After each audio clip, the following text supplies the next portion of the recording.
Thank you, everyone. I would like to start off by acknowledging that we're meeting today on the traditional lands of the Kulin Nation, and I want to pay my respects to their elders, past and present and emerging, and pay my respects to the elders of any other communities who may be with us today. But in particular, as of today, I would really like to acknowledge the Indigenous women fighting for their rights, their sovereignty, their freedom and their future. These are the women who get called angry black women for stating the briefest of opinions while trying to fight back the stolen land. Now, I would love to introduce you to Miss Soraya Chemaly. She is an award-winning writer and critic. Her work has appeared almost literally everywhere: New Statesman, The Guardian, The Atlantic, etc. She's also the director of the Women's Media Centre Speech Project. But in my hands, I hold the most amazing book. Rage Becomes Her, The Battle Cry for Women's Anger. Now, this is a very powerful examination of how we deny women the agency to express their emotions, whether it be in the home, on the street, in work, online, wherever it is, and what that means for us, how that impacts us, but how that impacts the world. So this is the manifesto that we've been waiting for. I cannot reiterate enough to you that reading this has been like a synaptic wildfire where every sentence really does have me screaming fuck quite a bit. Could also be my personality, but I'm kind of thinking it's the book too. It's a bit of a Trojan horse though, because Soraya lists all the reasons why you should be angry, and we're going to go through them tonight, best you believe. And I've got way too many questions, so there may be a bit of a knife fight for us to get to audience questions as well, so let's just all embrace that. I really was pushing for an all-night session where Soraya would kind of like braid my hair and I could just tell them my life story, because apparently that's how people should do literary interviews. But that's how much this book will spark conversation, I promise you. I'm going to really stop talking in a minute, but it means a lot to me. This book came about when you were, let's just put it simply, pissed off. Yes. Do you want to talk about when the 45th Chizo became president? Well, yes.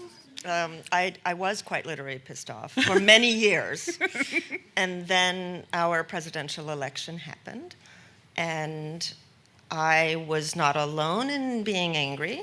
And there was just so much palpable anger.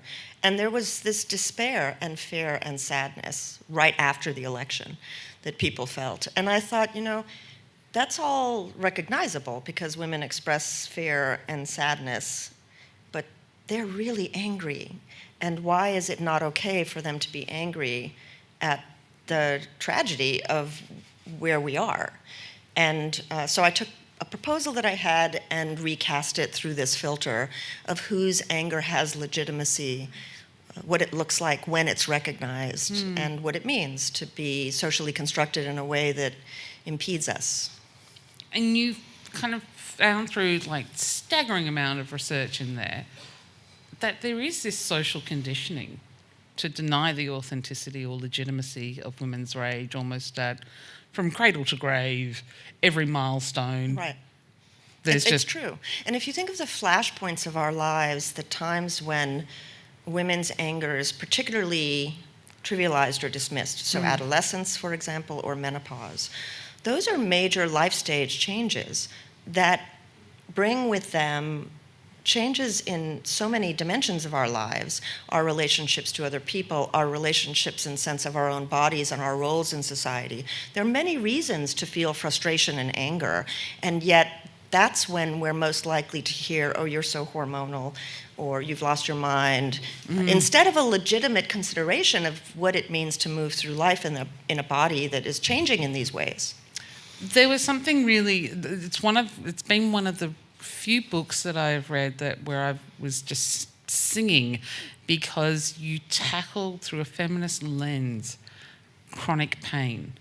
Yes. And Chronic pain. how anger is just really connected with that as well. Well, so many of the illnesses that are often dismissed as women's illnesses, as though they're natural and we can't do anything about it. And women's pain is treated in many of the same ways as women's anger, which is that it's hard to talk about, it's often ignored and minimized. I mean, we see several wonderful books written about bias in medicine, which I talk about here too, because in fact, ignoring women's pain comes about because we dismiss women and their emotionality, as though what they're feeling isn't real enough to warrant legitimate attention. Just 2 weeks ago, Yale released another study that showed that in teenage boys and teenage girls, when either expresses pain for the same reasons, doctors just pay more attention to the boys and they dismiss the girls, even though they're noting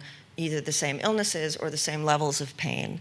And there's just this remarkable overlap between the way anger is treated and pain is treated.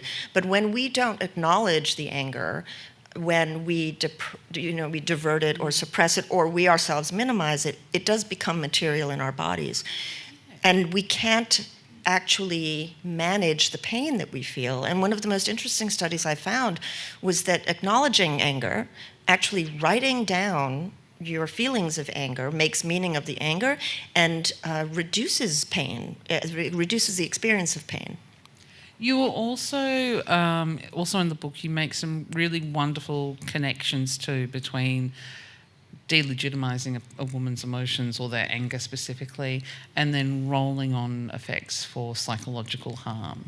Yes, there are many of those connections. So it's not so much that there's a causal relationship, right? But disordered eating of all types, self-harm, autoimmune disorders, any dimension that involves mental distress is seriously affected by the way we think about this emotion and the way we talk about it or not. So for teenage girls in particular, experiencing, let's say, anorexia, there is always a high level of recorded repressed anger, and the prioritization of the needs of others over the needs of the self. But that seems to be a relatively, and I use this word with deep vitriol, natural outcome of what happens where you deny someone agency in absolutely every area of their life and the culture that surrounds them. And you nurture them to erase themselves.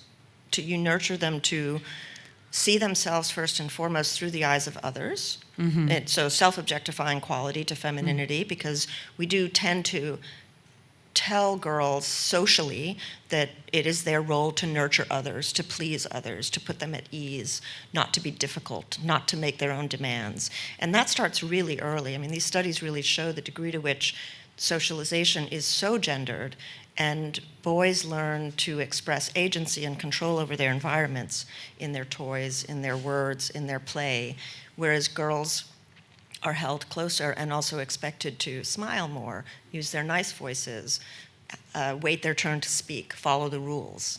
There's that interesting thing, because I'm just sort of thinking back to there's a fantastic story about your daughter at kindergarten and trying to protect her blocks from a boy who just does not see the word no. There's a huge analogy there. But it's this really interesting thing where a woman is invisible and yet responsible, because she takes on, obviously, she's getting a message of deprioritizing her needs, but then at the same time, she's then trying to manage the entire environment. That's right. Because this boy can't manage his actions. And actually, what happens, well, I'll just explain briefly. My daughter kept building this castle, and every morning this boy would knock it down, and his parents were there, and they never intervened before the fact. And they often, after the fact, excused his behavior with platitudes. Boys will be boys. It's just so glittery and tempting. She shouldn't build it there. And I mean, honestly, you What can't... did she expect from such what pretty did she blocks? expect from such glittery, tempting blocks? And so you can't really... It doesn't help in a preschool environment to say, you are literally growing a rapist. Doesn't work, right? It doesn't help you. It's not going to help your child. And so So I'm just thinking back to all the kinder meetings I had to go to. Right. But in fact, we created together as a community this male entitlement to control the environment. And also, as you say, the requirement that she work around his needs quietly and be polite and not be disruptive. And in fact, had she been disruptive, let's say she yelled and screamed and kicked, which studies also show that by the age of 4 or 6, girls are already not doing that. They're already controlling themselves because they are expected to and penalized if they don't. But had she done that, it would have been as much about her bad behavior, maybe even more about her bad behavior than about what he was doing, because in fact the presumption is that he cannot be expected to control himself. Yeah, no, of course. One of the really interesting things that kind of leading on to that, and that kind of angry behaviour that is allowed of boys, say for example, you wrote something really beautiful. You called, power the entrance requirement for anger, and that it's already setting up Right. that very early disbalance. Yeah. Right. Can you talk about just how that power is, in your eyes, the entrance requirement for anger? So it's interesting because when you ask men and women about anger, they report different responses. Men will say that they get angry and then they feel guilty about their anger, which actually implies control and power. They don't find powerlessness in anger. They associate it with power because of this quality of control, because of the assumption of agency. Women don't do that. Women and girls associate anger with powerlessness because that's really how we tend to experience it. Power does not accrue to us when we're angry because we are punished for transgressing in this way that is counter, usually, to gender expectations. So the powerlessness that we feel is a direct response to the responses that we get starting in childhood that lead us to have this experience in a way that is not powerful. And so you end up with a situation in our politics, generally speaking, where anger will confirm masculinity because it's so entwined with male power and leadership and dominance, but it will confound femininity and ends up being damaging and risky for example, a woman politician to express. Well, because I was actually just going to ask you that.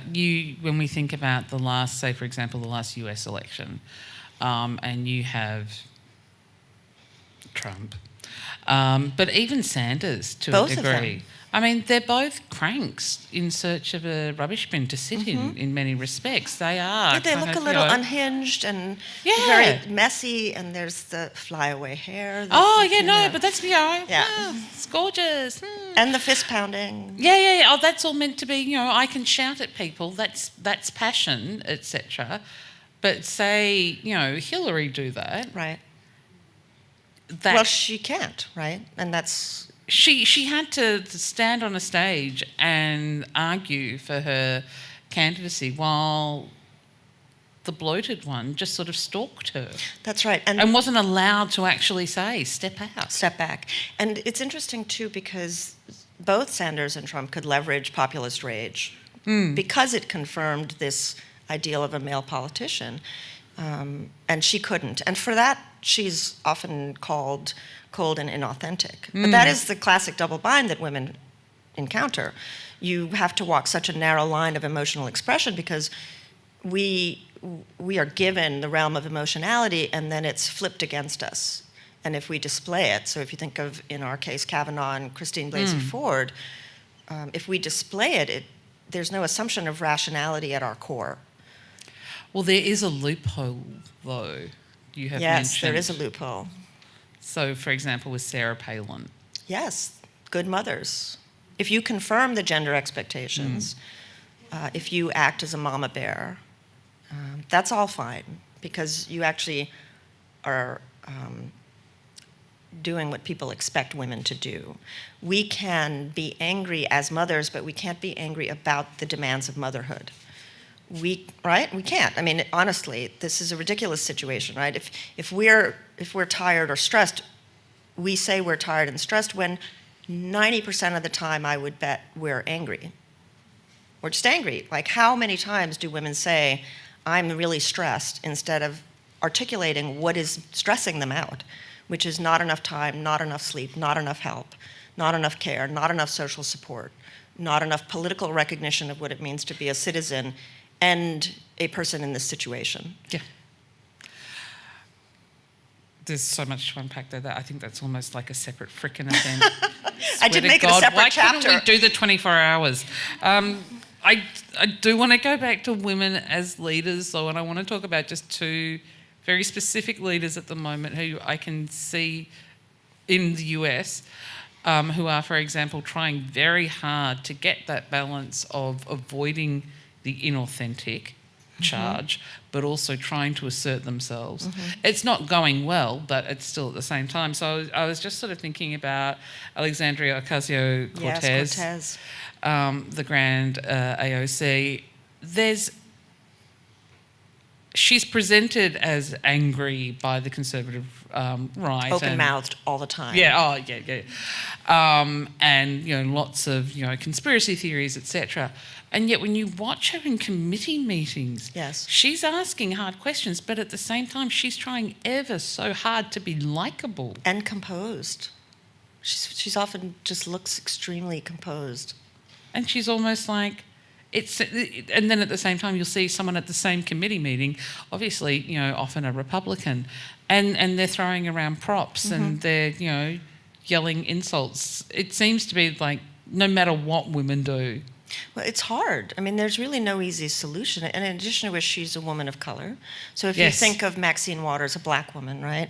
And she's been doing this her whole life.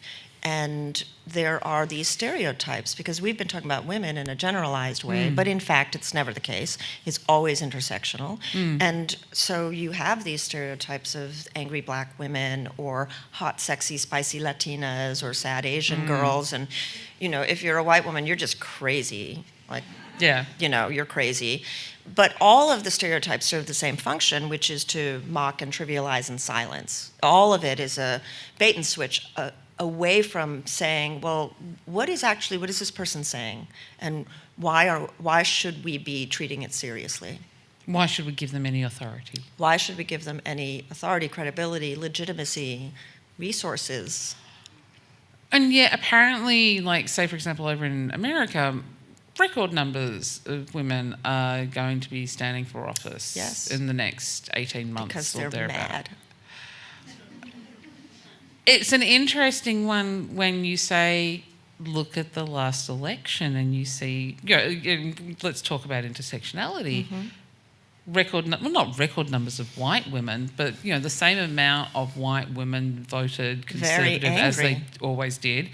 Less turned out to vote Democrat, but then record numbers of black voters came out and voted for the Democrats. Is there actually even going to be a frickin' way out of this when we do have, say, for example, white women who's like, I don't vote gender? So, I can speak directly to my sense of the United States in particular, right? And a lot of people express surprise that so many white women voted for Trump. But in fact, I would argue that Trump highlighted their gender inequality. He put on parade this gross chauvinism and sexism and misogyny and the flagrant abuse of women.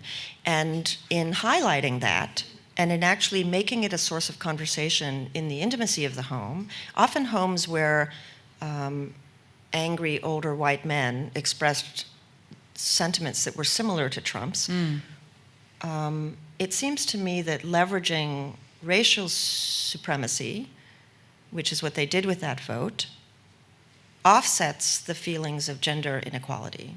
You can play one against the other if you're a white woman, right? Because even though you may feel that your status as a woman is being constantly degraded and challenged by this culture that you live in, and very often in the case of these voters, they were either white Protestant evangelical women or white Catholic women, both of whom live with extremely authoritarian religious environments. If you feel that, but you can't fight against it, or you can't push against it, or it's part of your separate spheres mentality and tradition, then what do you do to gain status? What you do is you turn around and oppress other people on the basis of race and ethnicity. Yeah. And that just makes logical sense. Everybody's human. We all have these cognitive biases and these responses that are deeply emotional.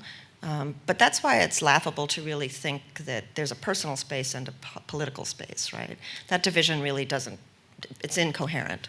Well, it doesn't exist at all. But also, thank you for explaining Australian politics to us and, and the current LNP.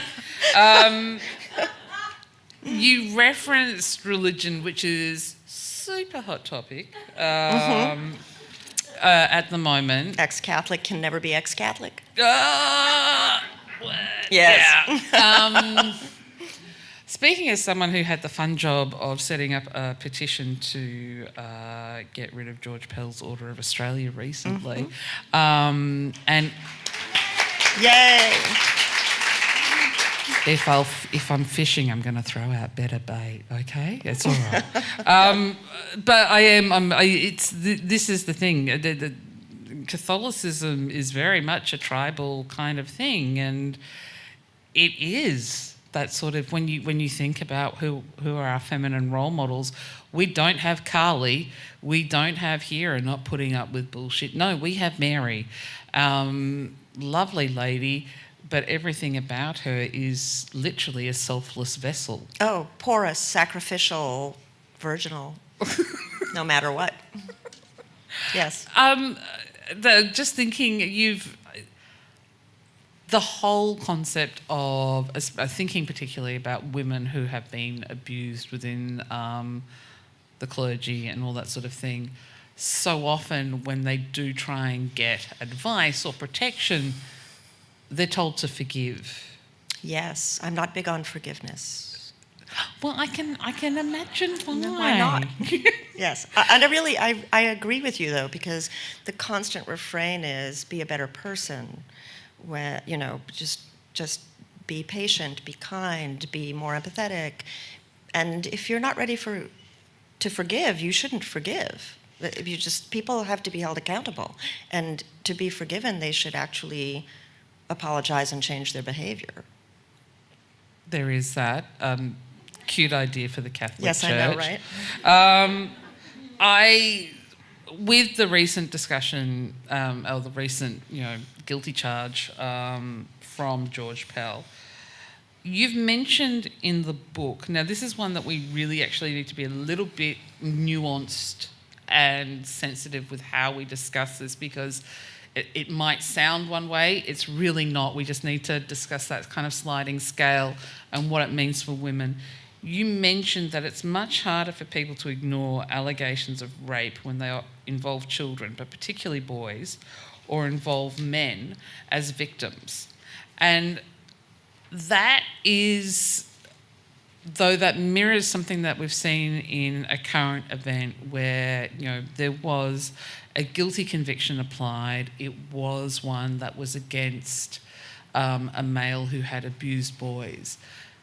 It's something that we find here in the Victorian legal system. So the stats sort of recommend that if there's a perfect victim, Yes. it is a man who has, generally a straight man, by the way, who has been raped by another, straight man.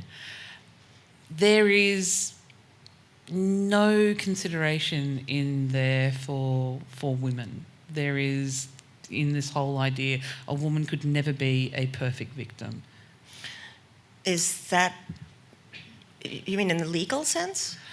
In terms of the paucity of conviction rates or justice that women receive. In the United States, it's less than 3% of accused rapists go to jail, ever. And the reason I wrote what I wrote is that we have all these myths about rape. And among them are that boys and men can't be raped. which is ridiculous. I actually think we have very high rates of rapes of boys that we are not counting and not considering. And generally it takes men well into their 50s and 60s of managing the guilt, the shame and trauma of those assaults and actually having their lives fall apart before they can come to terms with what happened to them as children. But when a boy or a man comes forward and does it insistently and consistently and with some form of proof or corroboration, often taking years, it shocks the system because there's no getting around acknowledging it. So in the United States, for example, the biggest institutional rape stories in which the corrosive power of fraternity is laid bare have all really involved the rapes of men and boys. So the Catholic Church, there was a situation at Penn State, the Boy Scouts, and it's almost as though we expect women and girls to be raped, and so it's not as jarring to people.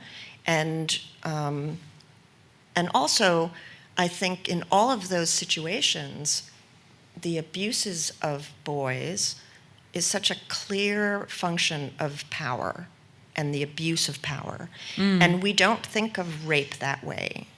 We don't think of the rapes of girls and women as abuses of power. We think of them as some form of sex that is insistent and that men can't control themselves and knock down castles, right? And until we start really understanding that even the abuses and rapes of girls and women overwhelmingly are abuses of power, we'll keep having this problem, I think, of disproportionately ignoring them. If you think in the US about the I don't know how much this was in the news here, but the women gymnasts. On the Nassau case? Yes, right? I mean, this took years, and it was one of the first public acts of collective vocalization of abuse.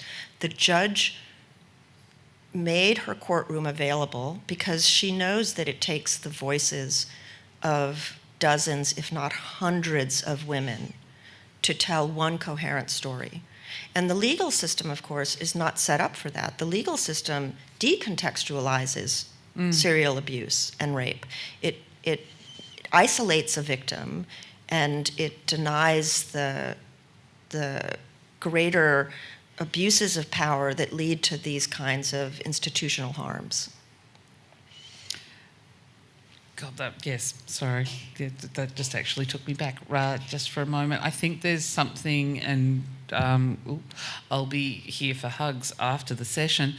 There's something about stories about sexual assault, especially grand stories of sexual assault cases like that one, that are momentous, but they're not unknown to Australians. There's that very sad shared interest in making sure that these things are heard and that we know about them. That's a good thing about the internet. You and I do a lot of work on the bad things in the internet. But in fact, it's allowed victims of sexual assault to tell their stories without the regulating euphemistic language of mainstream media. It's an amazing sort of short circuit, though, just sort of pivoting onto that other area, because it does give women agency to sort of, express the anger.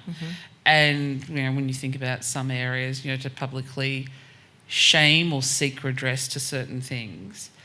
And yet we can still barely discuss male anger with nuance, especially as it's going around the world, and thinking particularly about white male extremism and how they're just... And terrorism. Yeah, they're terrible. Well, they are, statistically. Right. They are the killing biggest, people. Yeah, they're the most successful or prevalent terrorists over in US soil, if you go through the Global Smart Database. But why is it? Why is it that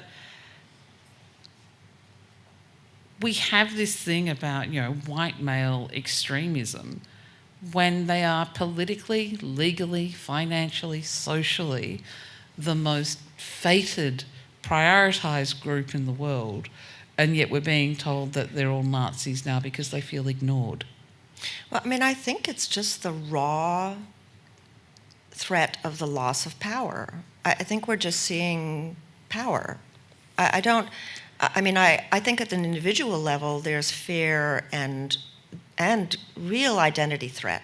Like, what aspects of masculine identity, of white identity, are being threatened by diversity and by women's rights? I mean, we're in the middle of a backlash that I think has been going on for 30 years. Mm-hmm. And we keep waiting for it to crest, and in fact, it hasn't crested yet, I don't think. And so you had this massive social change of the 60s and the 70s. And in the United States, you had civil rights, you had women's liberation, and a shift of the ground underneath people. And there was a backlash against that. And I think that we're seeing that entrenched every single day around the world. I think we're seeing a masculine backlash that is global and that has this quality of anti-democratic authoritarianism. And I mean, pick your country, pick your strong man, broad-shouldered man, and you'll see the same dynamics in whatever language people are speaking. One of the great levelers to this area has been, well, one of the areas where women have made greater and greater strides has been the area of sports. Yes. And yet it's almost another perfect illustration. It's rare because you say it's one of the few areas in the world where women can actually go out and express their anger and revel in that agency that's been denied to them. And yet it still faces that huge backlash of race intersecting with gender. Just thinking about, shall we say, Serena Williams. Right. Yeah. I mean, I think that I write about Title IX, which in the United States is often associated with women's sports, even though it's much more encompassing than just sports. But the amazing thing about Title IX is that it meant that girls' sports were funded and cultivated, and for the first time, girls and women really came together to work in teams and in physically demanding sports that allowed them to be aggressive, physically dominant, to experience anger in one context and then remove themselves from that context and understand that there was a shift. And in so many ways, what sports allows girls to do is to encounter the kind of socialization that we just automatically associate with boys in childhood. And so, you know, boys face the terrible problem of not having their full human emotions legitimized. If they express sadness or fear, they are often shamed for it because it's seen as a feminizing weakness. And so what's often left to many boys is anger and aggression as markers of masculinity. And that's unhealthy for them, it's unhealthy for families, it's unhealthy for society.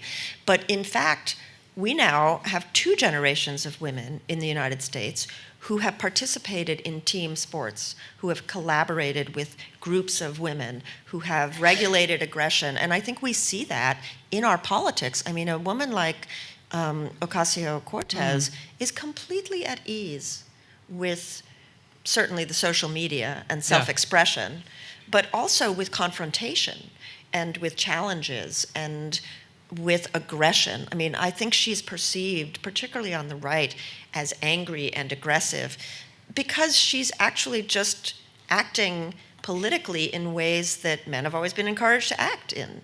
But she's a brown woman. Undaunted. Totally undaunted. She's cool as a cucumber. But so thinking about that, that's actually a really interesting point of tying that to her, you know, her growing up, and that it's given that result. And to the Women's March. Think of the women who organized that march. I mean, they really have grown up in a cultural context in which being able to assert yourself physically, which is what a march is, right? We're going to physically take up this massive space and in the end create the biggest protest in world history on that day, right? I mean, I think that has a lot to do with it. The idea of taking up space with your anger. Well, it's the idea of taking up space at all. At all. Yes. which is what is denied to women, Right. wherever it is. Verbally, physically. But that makes them actually, and I'm really sorry to use this term, a huge threat to the hegemonic kind of classes. So you can see why there is, as you say, there is this kind of corrective backlash. Yes. That never completely crests because they're just constantly trying to put out the brush fires. If it's the fact that Serena Williams keeps, winning matches, which seems to upset them, people. Or behaves even more mildly than a man when she gets, dubious calls. Fined the largest fine in U.S. Open history for verbal abuse. And the world's most offensive cartoon. Right.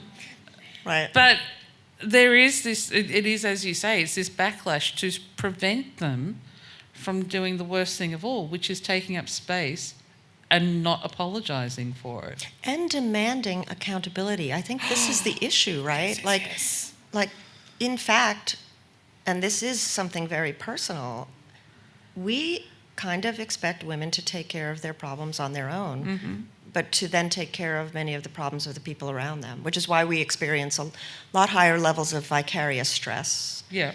Because we are expected to manage not only our own emotions, but the emotions of the people around us, to anticipate them, and to moderate them or regulate them or prevent things from getting ugly. And when we don't do that, or when we expect other people to do it for us, it is not particularly welcome. Well, when women create groups that hold men accountable, it's called a witch hunt. Yes. The very thing that was created to kill them. Anyway, moving on, bygones. I am noticing that I have got 6 minutes left. I swear to freaking God. Do this every time. I would love to know, apart from taking up sport, please don't make me take up sport. I've got the calves for it, but I just don't have the coordination. How can we use our anger as an agent of change? And can it also be me swearing at people on Twitter? Yes, it can. Thank you.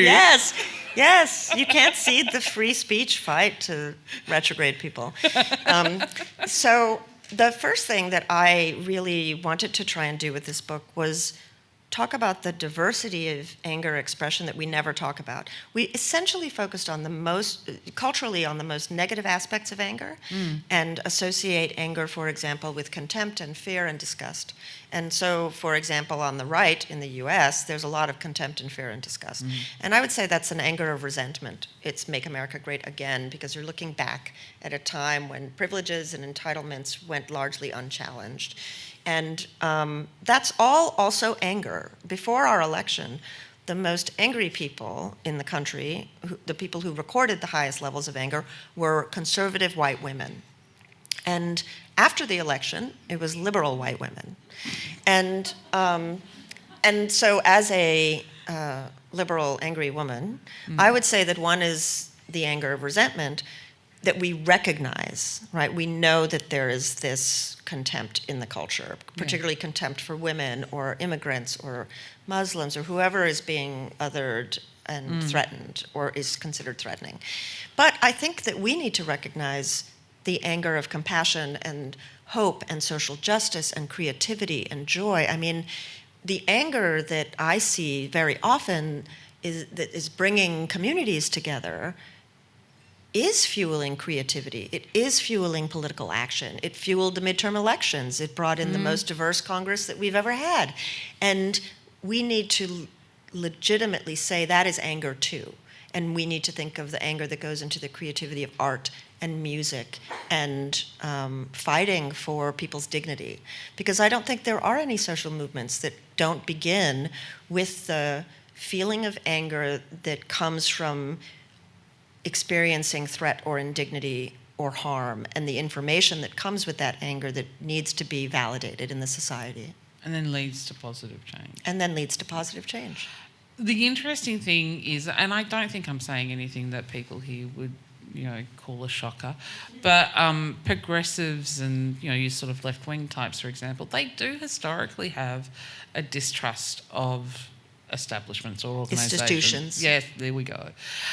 But then often there is that work that you need to do. You have to build spaces. Because that's where we're getting trounced by this, Heritage That's Foundation exactly right. book reading. Dark money. Yeah.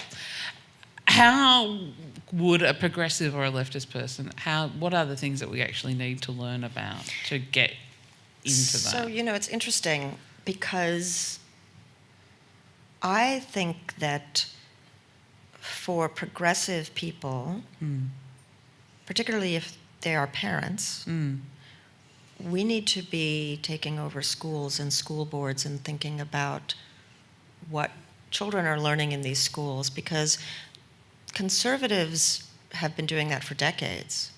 And because, there was kind of this fracture between traditional women and non-traditional women, between women who were homemakers and women who didn't want to be homemakers. And I, first of all, think that that's just more misogynistic, patriarchal, catfighting bullshit.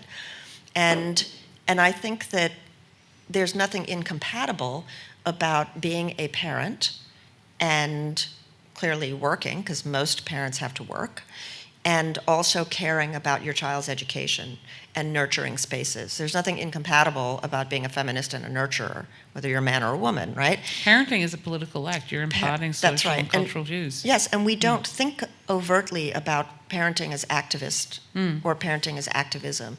And the other thing for a lot of women, I think, is that even if you are not a mother, even if you have never had child, wanted to have a child, adopted a child, couldn't have a child, all of the options. In fact, there is a period in women's lives, which I refer to as the fertile years, in which regardless of motherhood status, we are held to motherhood ideals. And our workplaces are calibrated to those ideas, our tenure, our pay, societal expectations, and that ideal of motherhood being the ultimate fulfillment of a woman's existence affects all of us. And we need to, as a society, think about what that means.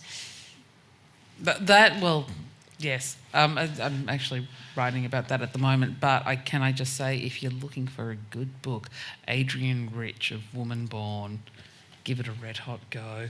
That's pretty much all of that area. We are going to start wrapping up, and I've missed out on so many questions. I had a whole section on Cardi B, and it's gone, and I blame myself. But that means you can ask about it, or even Khloe Kardashian. So as we go to the questions, I do just want to say, let's focus on short questions that you can answer, and not necessarily... This is more of a comment, Q&A style. But also, as someone who has literally written about 50 questions after reading this book and had an emotional reaction to every page, it's super tempting to want to tell Soraya your life story. I get that. I'm trying my freaking hardest here. But if I can ask you to maybe refrain from doing that during question time, it's the sort of thing that if you can maybe sit and reflect upon in your own time, you'll probably get a far better answer than Soraya would be able to give you. So let's throw it open to the questions.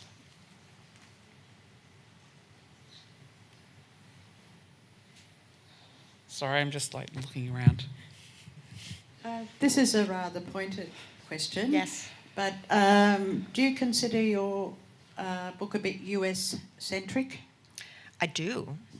I consider it a bit US-centric. I tried to use examples from actually many different countries because I actually do believe that so many of the issues that we are encountering in the United States are reflected in many other cultures. But the bulk of the stories that I am referring to in the news or in most of the studies are US-centric. I did try very hard, actually, to look at cross-cultural comparisons in the studies when I could. And I do have 70 pages of studies for people who like footnotes and endnotes, so much so that my publisher took the bibliography out and put it online. So I do try. But it's really good. Thank you. I'd like the bibliography. But also, I do, as much as possible, try and extrapolate without assuming that the experiences that I'm familiar with are clearly everybody's experiences, because that's just never the case. Hi, sorry. Yes. So Hard to see. my question is quite pointed as well, hopefully. I am a black woman. I'm a black Muslim woman. Yes. And in Australia, I think the liberal left has a habit of framing anger and rage around feminist issues about the white woman's experience, and delegitimizing the rage of black women, Yes. and Muslim women and women of all different colours, but especially black women. Yes. I think in terms of when we're sitting around these sorts of conversations, it's really easy to joke about men and to point fingers at men. And I think that for me, what you said around violence against men, and especially men of colour and men of our communities, white women expect us to be rageful towards men of our communities, but not necessarily about issues towards other white women. I just wanted you to comment on that and to talk about that a little bit. Sure. When I talk, in the book I write about the fact that what I'm describing is truly intersectional, and in fact, in many ways has more to do with social status ultimately than gender. In the United States, the anger of white men has traditionally, historically, been politically recognized as a civic virtue. So we associate citizenship with masculinity, gun ownership, property ownership, providing for your family, all of which were denied to black men and indigenous men. And so whereas men like Bernie Sanders and Donald Trump could exhibit anger, Barack Obama could not. And the average black man cannot, because that anger is seen as criminal. It still has an inherent masculine power, but it is weaponized against the man in this instance. And so that person in the body of a black man cannot express anger either, whereas a white woman of higher social status in that hierarchy can express her anger and actually use it against black men and black women. And so often, particularly if I'm speaking on campuses, I will talk exactly about what you're saying, because very often it's the case that white women will talk about patriarchal constraints and their oppression and then be appalled when the exact same feelings that they have and frustrations that they have and anger that they have are then described by black women in situations where they're like, but you are actually doing the same thing to me. And I actually start at the beginning of my book with an Adrienne Rich quote and with an Audre Lorde quote from The Uses of Anger, because in fact both of them wrote about this, but Audre Lorde in particular wrote this essay in which she was describing exactly what you talked about, and in which she said, we are women, we are feminists, we're in this space, but I am here to tell you, white women, that this is a problem and that we need to be open about this and we need to talk about this. And I honestly don't think that much has changed since she wrote this in the 80s. I would like to say and hope that it has changed, but I'm a little cynical about that. I think that it's still a really rude shock for white women to hear that they are perceived as being oppressors in the way that they perceive certain men to be oppressing them. And it is entirely possible, as we all know, to both be oppressed and turn around and oppress other people. Am I addressing your question? Can I just ask a follow-up, if that's all right? Can we also just address, because there was a section in here that I did actually remove, well, not remove, but I just went past it, but because I was trying to get everything in. The whole concept of tears as a use White of women's aggression. tears, So yeah, yes. talking about white women tears against Yes. women of colour. So this is, there are actually some really good academic papers, very insightful articles that I urge you to look up. You can look online.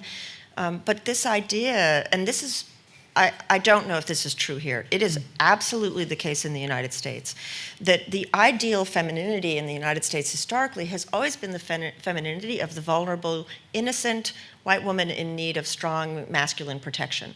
And that type of femininity has been a powerful lever of racism and racial violence in the country. And so today, there is at least this more open conversation about what it means for a white woman to cry in a situation where she's being challenged or she's facing her own privilege in a way that is deeply uncomfortable. And so one of the important things I think that we all have to do is be comfortable with discomfort, be comfortable feeling this profound discomfort of understanding our own place in society and how, consciously or not, we have privileges and that our privileges are implicated in the oppressions that other people experience. And so white women's tears are a kind of automatic cultural mechanism that we socialize young girls who are white often to exercise. And, you know, you can't have a strong masculine man unless you have a weak feminine woman. You just can't. And one of the issues that we face, I think, is that the current expectations of masculinity and ideals of masculinity require that women be vulnerable. So if you think of provide and protect as two pillars of an idealized masculinity, be strong, earn money, as strong dimensions of male identity, they both require that women be weak and that they don't make money or they don't make as much money. And so even through Me Too, for example, I mean, Me Too as a movement meant millions of women were describing their assaults or their vulnerabilities or risk or the threats that they face. And in fact, studies show that many men doubt what women are saying and that there's a large gap between women and male victims of harassment and violence believing the testimony of women and mainly straight men not believing them. And it makes a lot of sense because it has to be a powerful threat to think, I'm trying to be a good man, and part of being a good man is protecting the women in my life, and all these women I know are saying they don't feel protected, which means I must be failing. So a lot of the time, I think, in intimate conversations, when a woman for the first time says, actually, that is happening to me. I'm harassed on the street. My boss sexually harassed me. I do adapt my daily routine to the threat of rape.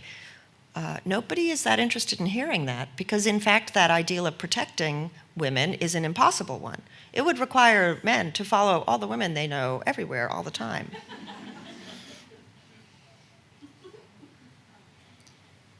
Hi, I've got a question about, okay, I'm trying not to make this a statement and make it a question, Yeah. but basically I had an experience this morning where a man who I thought was my friend, I rejected his sexual advances and he cut me out of his life. And when I approached him and said, you're avoiding me, what's the problem? Did I do something wrong? Did I say something wrong? He said, it is what it is. And I walked away and went, you are a fucking asshole. But I couldn't say it to him. And when I told my friend today, this is a statement, I'm sorry. When I told my friend today, she said, oh, so good, you didn't say he was an asshole, you didn't abuse him, isn't that great? And I sat there with her and I went, actually, everything I wear, how I speak, I'm going to rephrase this. Women are criticised constantly on what they wear, how they speak, behave, the rest of it, be submissive. My mother's always saying, be nice, be nice, be a nice girl. Smile. I'm so fucking angry because when a guy I've been assaulted multiple times. I've been raped. I've had so many terrible things happen to me. But for some reason, we're not allowed to hold men accountable. I don't understand why. Why can we look at a woman and say, look what she's wearing, she's a slut. Look at what she said, she must be a bitch, she's effing crazy. But when a man treats you like you're not human, or a man treats you like you're only worthy of being a sexual conquest, why am I and every other woman in this room not allowed to say, dude, you're a fucking asshole, pull up your actions, pull up your behavior? Why are we not allowed to do that? And my second question is, why? I already absolutely adore you. Thank you. So I do want to hear the second question, please. Anger becomes her. Well, Yes. I'm really angry. I think I'm the angriest person in this room. Why can't we change it? Why do we have to keep this status quo? Where's the revolution for women where we're equal, where we can say to men, that's not okay, that's not acceptable, you need to change your behaviour. Why can't we change this system? Okay. Sorry. No. So, well, first of all, I'm sorry that all of those things have happened to you, and I think that for many women in the room, there are many shared experiences. I hesitate to say this in this way, but I'm going to do it anyway. Sometimes I think we tend to be our own worst enemies because how can I put this? It's almost as though women are supposed to have the magic power of taking themselves outside of the culture. And so we think that, some people think that every person born and identified as a woman must automatically be a feminist, which is bullshit, right? That's just not the way this works.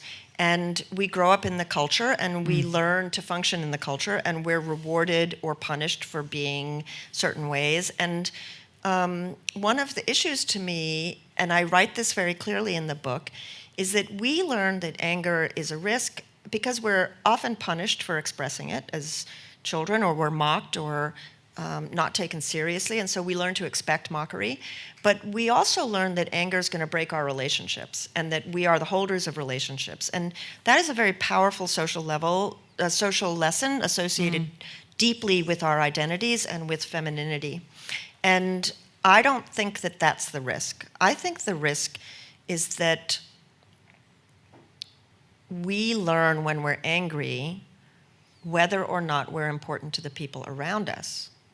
When we're angry, will the people around us, whether it's parents, siblings, spouses, employers, political representatives, will they take our anger seriously and not punish us, not mock us?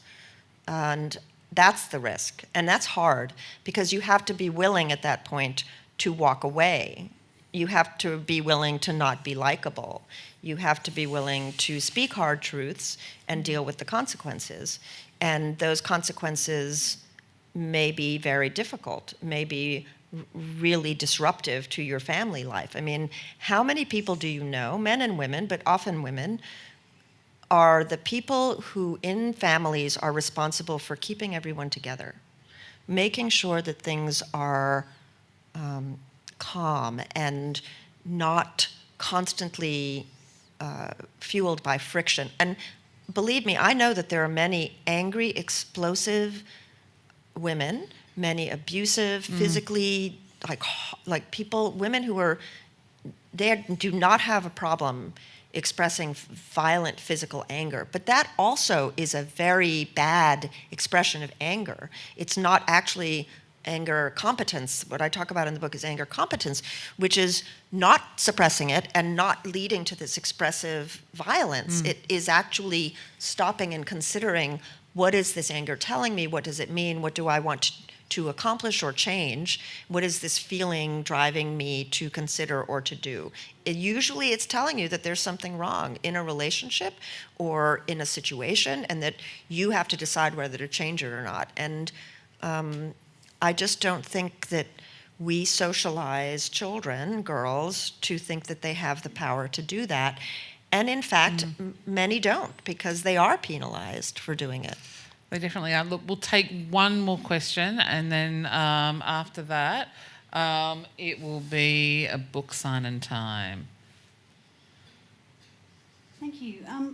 My question is, what do you see happening under conditions of economic stress in the coming years? Because I think that's perhaps what might happen. There might be another small economic meltdown, depending on the size. I mean, what do you think are the key issues if we all face those sorts of conditions from various social levels? Thank you. So I'll be honest, not sure exactly how to answer that. I talk a lot about actually debt stress, which is actually a little different from poverty. Impoverishment and wealth gaps are growing, and women overwhelmingly bear the economic cost of that, often through the absorption of care of the elderly, care of children, unpaid, unrecognized in systems of accounting, national systems of accounting. And so, to be honest, I'm not particularly hopeful. I think things are going to get worse before they get better. And I think that we as individuals have the ability to do certain things in our personal lives, to have conversations where we try and negotiate more equitable divisions of labor. And that sort of happens on one level. But in fact, people need to eat and they need to work. And we have wage gaps that a lot of people deny exist because they're complicated and systemic. And I do think that the economic problems that you're referring to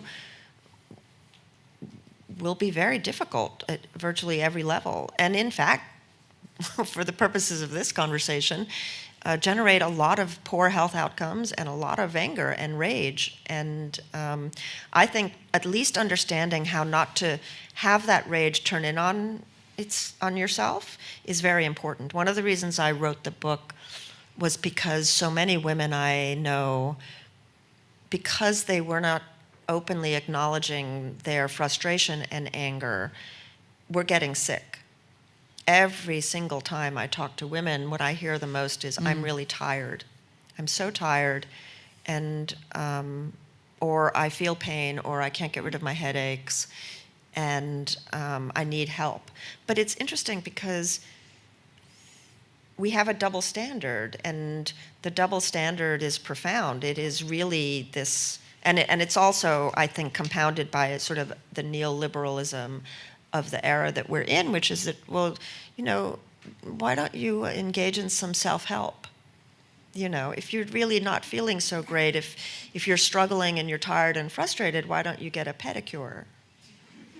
It's self-care. And some self-care. And, no manicure is going to close the wage gap.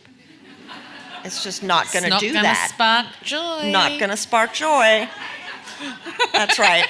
And so I just really urge people to, in any way that they can, in any way that enables them to find communities that share their interests, to organize, to express solidarity, to form unions, and to make the change that they need. That's the best self-help you can engage in. Really, it's really very political. There's a very lovely chapter in here about owning your rage too that is very, very recommended. I just want to thank everyone. Thank you so much for coming along. International Women's Day is the week that never ends, and it's also the week that feminists don't sleep. So we're very honoured that you're here not sleeping with us. Now, don't forget to grab a copy of this book up the back. Soraya is going to be here to sign copies. And feel free to hang around for that. But let's thank Soraya for her time, her wisdom, and this amazing book. Thank you so much, Amy.